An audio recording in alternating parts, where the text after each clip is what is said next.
আর্টিকেলের মতো সহজ একটা টপিক থেকে একটা প্রশ্ন রাজশাহী বিশ্ববিদ্যালয়ে 2 বার, খুলনা বিশ্ববিদ্যালয়ে 1 বার, বিসিএস এ 1 বার, সিভিল সার্ভিসে 1 বার, রূপালী ব্যাংক পরীক্ষায় আসছে 1 বার। অর্থাৎ আমরা আর্টিকেল যে টপিকটাকে এত ছোট করে দেখি বা মনে করি এগুলা পরীক্ষার জন্য খুব বেশি গুরুত্বপূর্ণ না, কিন্তু আর্টিকেলের বেশ কিছু সেগমেন্ট আছে যেখান থেকে বারবার পরীক্ষায় প্রশ্ন আসতে দেখা যায়। আমরা যদি একটু প্রশ্নটা লক্ষ্য করার চেষ্টা করি, এখানে আমাদের যে প্রশ্নটা ছিল, this is an unique case, this is the most unique case, this is a very unique case, this is a unique case. আমাদের আর্টিকেলের ক্ষেত্রে যে কয়েকটা কথা একটু মাথায় রাখতে হবে, এই আর্টিকেলটা কিন্তু ভাইয়া মেইনলি ডিপেন্ড করে সাউন্ডের উপর। কিসের উপর ডিপেন্ড করে? সাউন্ডের উপর ডিপেন্ড করে। যদি ভাওয়েল সাউন্ড দেয়, আমরা নর্মালি যে জিনিসটা দেখে থাকি, যদি ভাওয়েল সাউন্ড দেয় তার পূর্বে বসে এন, আর যদি কনসোনেন্ট সাউন্ড দেয় সেক্ষেত্রে আমাদের বসাইতে হয় হচ্ছে এ।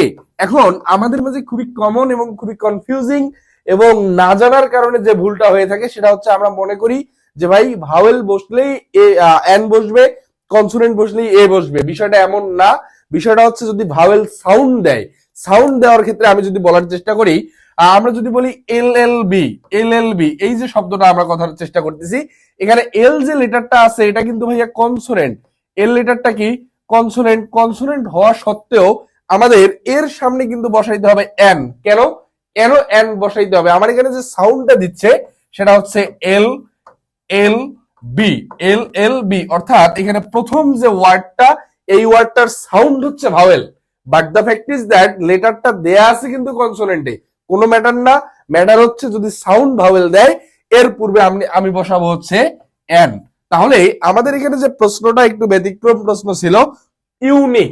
মাথায় রাখবা, ইউ এবং ওয়া উচ্চারণের ক্ষেত্রে কি বলছি, ইউ এবং ওয়া যদি উচ্চারণ আমরা কোথাও দেখতে পাই, ইউ অথবা ওয়া, এই দুইটা উচ্চারণের ক্ষেত্রে আমরা প্রথম যে লেটারটা থাকবে সেটা থাকবে কিন্তু vowel, but the fact is that কিন্তু অ্যান্সার দিতে হবে এ।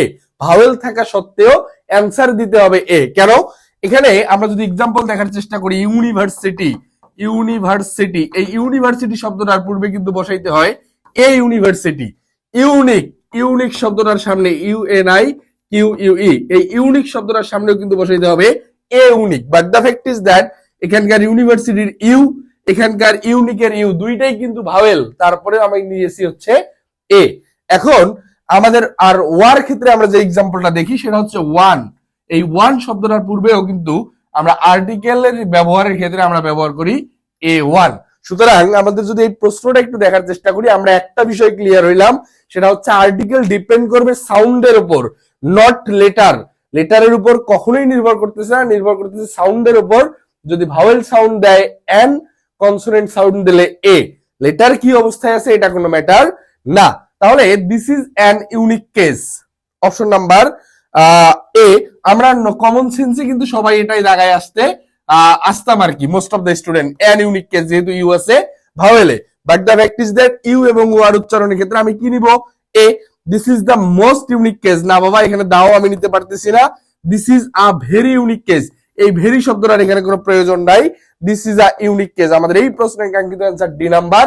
এবং এমন একটা প্রশ্ন আর্টিকেল থেকে আসা যেটা রাজশাহী বিশ্ববিদ্যালয়ে 2 বার, খুলনা বিশ্ববিদ্যালয়ে বিসিএস, ব্যাংক পরীক্ষা, চাকরির পরীক্ষা সব জায়গায় আসছে। ইনশাল্লাহ আশা করি আর্টিকেল সম্পর্কে মোটামুটি একটা ধারণা তোমাদের ক্লিয়ার হয়ে গিয়েছে। আল্লাহ হাফেজ। পরবর্তী ভিডিও দেখার আমন্ত্রণ। আর পরবর্তী কোন টপিকের উপর শর্টকাট টেকনিক এবং ট্রিক্স জানা দরকার একটু কমেন্ট সেকশনে জানিয়ে দাও। আসসালামু আলাইকুম।